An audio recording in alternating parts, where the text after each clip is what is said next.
Welcome to the Deep Dive. We're really glad you're joining us today. Yes, especially since this one comes straight from source. Welcome to the Deep Dive. We're really glad you're joining us today. Yes, especially since this one comes straight from source material. You provided some fascinating text exploring the Universal Father. Exactly. So, our mission here is pretty clear. We want to unpack this material together. Pull out the key insights, really try and understand what it's telling us about the nature and reality of the Universal Father. It starts right off describing him as the first source and center of absolutely everything. So, yeah, get ready to look at reality from maybe a slightly different angle. Definitely. Okay, let's jump into this. The material, as you said, starts by framing the Universal Father as, well, the God of all creation, the first source and center. Right. And it breaks down his role initially into three parts: creator, controller, and then the infinite upholder of it all. And it makes an interesting historical point, doesn't it, about moving from the idea of many gods to one God. It suggests that shift was crucial. It let people grasp God not just as a creator, but as the single infinite controller of everything.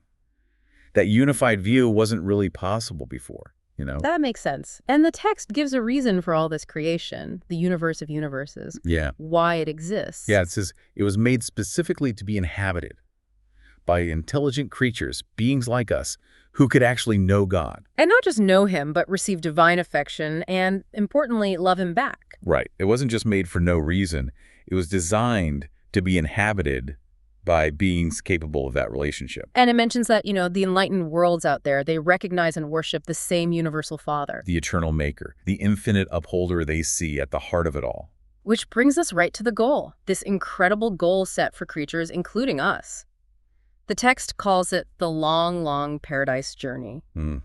It's not just floating around, it's a path, a purposeful path with what it calls a transcendent goal. Which is, well, finding the eternal God, comprehending his divine nature, recognizing the universal Father. That's the goal. but there's more, right? The supreme ambition. Yes, exactly. That's even bigger. To become like him. Okay, now hold on. Before we think become infinite, the material clarifies this, yeah. It does. Very important point.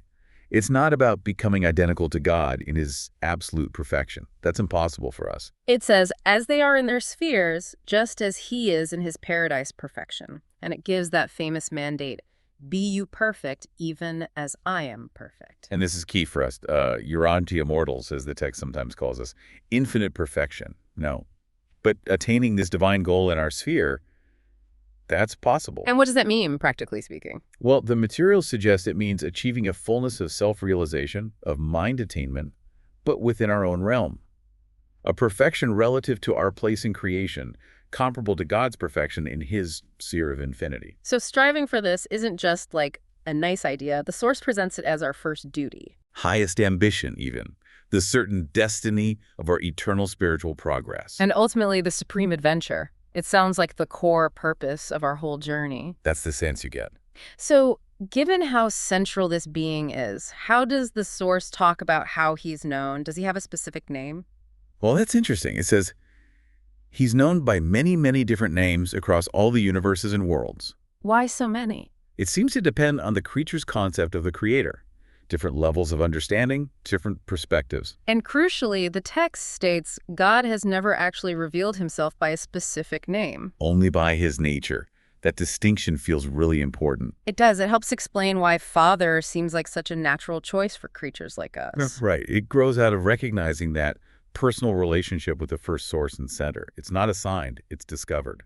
And this connects to another major point the material makes. He never forces recognition or worship. Absolutely not. It has to be voluntary, a genuine response from the creature. In fact, it says dedicating your will to doing the Father's will is, man's choicest gift to God. The only possible gift of true value, because it's freely given. The source lists a few other names reflecting different concepts, like first source, universal center, Father of universes. Infinite upholder, divine controller, Father of lights, gift of life, all-powerful one. They capture different facets. And it adds that on worlds where one of his sons, a paradise son, has lived among them a bestowal life, it calls it. Yeah, like appearing in the flesh. Then God becomes known by names that reflect that direct relationship, like our Father. That close creature-creator association becomes clearer then.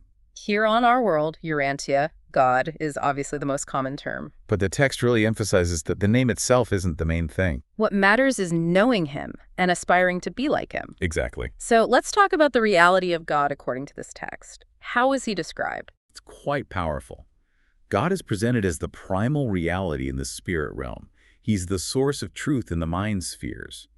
And he overshadows everything, even in the material realms. And for beings like us, created intelligences with personality. For us, God is a personality, the first source and center of all eternal reality. The source is also pretty clear about what God isn't, right? Yes, it pushes back against certain ideas. He's not just reality idealized or the universe somehow personalized. Not just our supreme desire projected outward or a mere concept or raw power. Or nature personified or natural law. No, the text insists he's a transcendent reality. Fundamentally, a saving person and a loving father. Okay, but how is this reality, this personality, actually demonstrated in our experience? How do we know? That's where the concept of the indwelling divine presence comes in. A spirit monitor, or divine adjuster, as it's called. Sent from paradise. To live within the mortal mind, working with us, helping to evolve an immortal soul. So it's not just a vague feeling. The text says this presence reveals God's existence in specific ways. Yes, 3 experiential phenomena. First, our intellectual capacity to even conceive of God consciousness. Okay.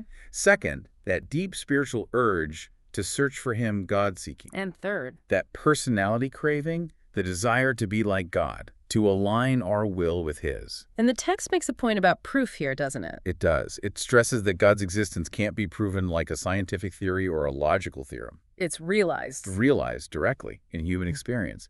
And this personal inner experience is presented as the only real proof one person can offer another. It's experiential. The source also touches on how creation happens. It says the universal Father personally creates paradise and the central universe. Absolute core of reality.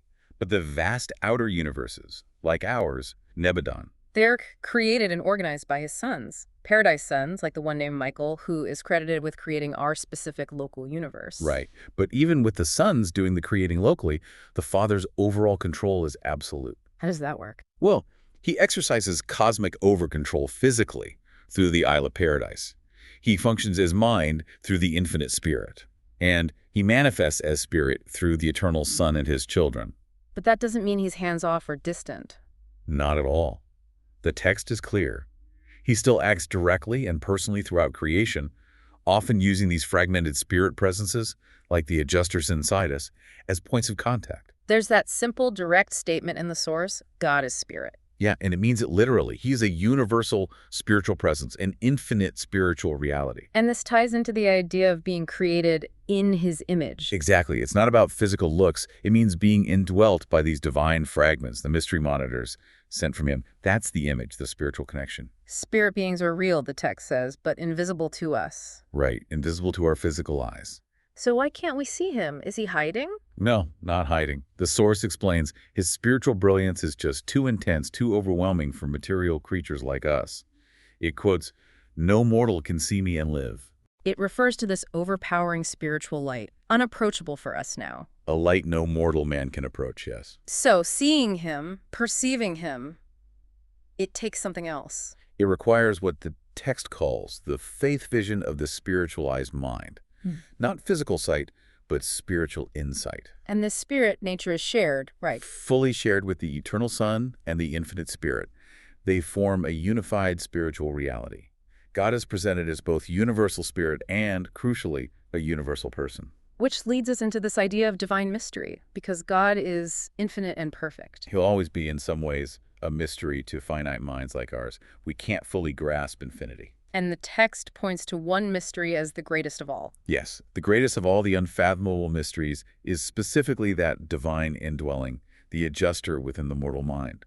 It calls it the mystery of mysteries. This is where that idea comes from, that our bodies are the temples of God. Because something from God, a literal fragment of his spirit, dwells within us. That's the claim. And there's this incredible promise tied to it. That when this life ends, that indwelling spirit shall return to God who gave it. But more than that, it's designedly intended to be one with you, if you survive. One with us, the divine fragment and our personality. Intended for eternal union with your evolving self, That's the potential described. So the divine mystery isn't just abstract, it's the gap between finite and infinite. Temporal and eternal, creature and creator, material and spiritual, imperfection and perfection. That inherent difference creates mystery for us. But even with the mystery, God isn't completely hidden. No, the source is clear. He reveals himself to every creature right up to their capacity to grasp truth, beauty, and goodness. So the limitation isn't on his side. It's our capacity to receive, to discern spiritual reality. That's the only limit on experiencing that divine presence. The text basically says God is real in spiritual experience, but explaining spirit stuff to physical minds. That's where the mystery comes in. And that's where faith is needed. That inner vision, bridging the gap, allowing us to discern the eternal God despite the mystery. Let's circle back to God's personality. This seems absolutely central in the material. It really is. He's called the acme of divine personality, the origin and the ultimate destiny of all personality everywhere. God is both infinite and personal. Now, the text acknowledges that God is way beyond our human idea of personality. Oh, absolutely. Far beyond our limited concept. But for our finite minds, the highest possible concept we can form of the universal creator. The source of love, will, relationship. Is this highest idea of a divine personality. So the logic is, he cannot be less than that. He must be at least an eternal, infinite, true, good, and beautiful personality. And again, he's not hiding just. Dwelling in that spiritual light that's currently unapproachable for us in our unperfected state. His grandeur is just beyond our current grasp. So we discern this invisible maker indirectly. Through his creation, through his paradise sons like Michael for our universe, and through their spiritual representatives. And the source gives this strong assurance. God is a person. It's not just an assertion. No, it's presented as something confirmed by faith, by his provision for our eternal growth and his obvious delight in his children. The text insists he lacks none of the attributes of a perfect, loving, infinite creator personality. And in our local universe, his personality is mainly shown through the Creator Son. Primarily, yes. That's why it says when he had seen a creator son, he had seen the universal Father. We don't get that direct perception of the Father until we're spiritually transformed and reach paradise. This feels like a really core takeaway. Without God, the great central person, There would be no personality anywhere. Full stop. The source states it plainly. God is personality. even though he's also power, presence, ideal, spirit. He is still, above all, a perfect creator personality, one who can know and be known, love and be loved, befriend us, a real spirit and a spiritual reality. The source mentions how this idea of a personal God came to humanity, not just reason. Mainly through revelation, it says. Reason, wisdom, experience inferred it, but faith ultimately validates it. And it suggests seeing God as personal is a sign of religious maturity after grasping his unity. That seems to be the implication. And it presents a choice. If you deny the first source as personal, you're left with either materialism, just matter, no mind or spirit beyond it, or pantheism, where God is everything but not someone. And personality isn't just a trait he has. It's the totality of his infinite nature and his unified will expressed perfectly everywhere. Now, God is perfect, unchanging. How does he relate to our experience, our growth? Does he have experiences? Not in the way finite creatures do, gaining knowledge through trial and error. But the source says he enjoys continuous expansions of self-realization, something comparable, analogous to our experience. And here's maybe the most intimate part, his connection to our struggles. Deeply personal. The text says the Father directly participates in the personality struggle of every single imperfect soul seeking him. He realizes our progressive experience within his own infinite consciousness. It quotes, "In all your afflictions, he is afflicted." And amazingly, in all your triumphs, he triumphs in and with you. His divine spirit, the adjuster, is described as a real part of you. Paraphrasing the source, in him we all live and move and have our being. Exactly, that intimate connection. So after all that, what's the bottom line? What's the spiritual value of grasping God as a personality, according to this material? Well, it makes genuine fellowship possible. That's huge. Sure. Knowing God as a person, the living God, as Jesus called him, or the Father in heaven, enables that relationship. It fosters intelligent worship, not just blind ritual, and it encourages trust. Right. You can interact with forces, like gravity, but you can only have fellowship, a real relationship, with another person. That core father-child relationship described in the source demands personality on both sides. Absolutely. And the text clarifies, union with God isn't about dissolving into Him, losing yourself. It's progressive, reciprocal spiritual communion. Personality intercourse, it calls it. Attaining divine nature by consciously aligning your will with His.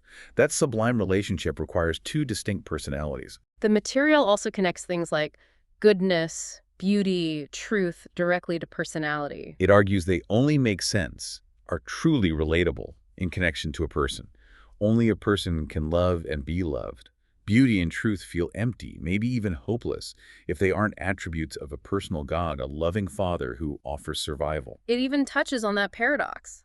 A changeless, perfect God in this evolving, imperfect universe.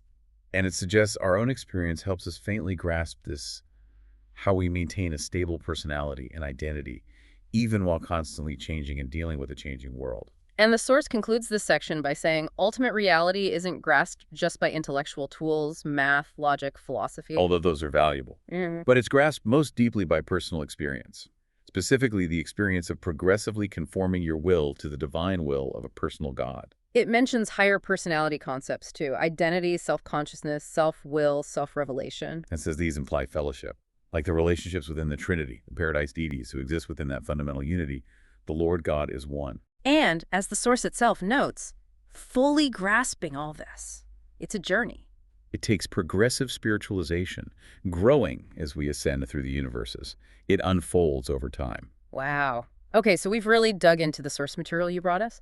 We've explored the Universal Father as this first source and center. The amazing goal of perfection He sets for us, the meaning behind His names, and the personal relationship He offers. The reality of His being shown by that spirit fragment dwelling within us. His nature is universal spirit.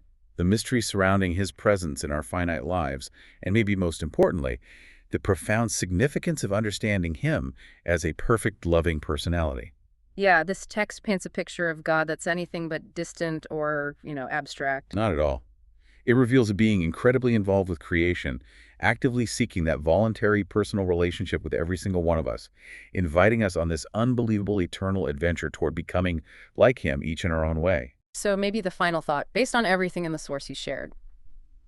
Perhaps the most mind-bending insight isn't just accepting intellectually that God is a personality. It's really grappling with the idea that a fragment, a piece of this infinite, universal, loving personality is actually living inside you right now, and it's intended to potentially become one with your own personality forever. What does that possibility, that potential union, mean for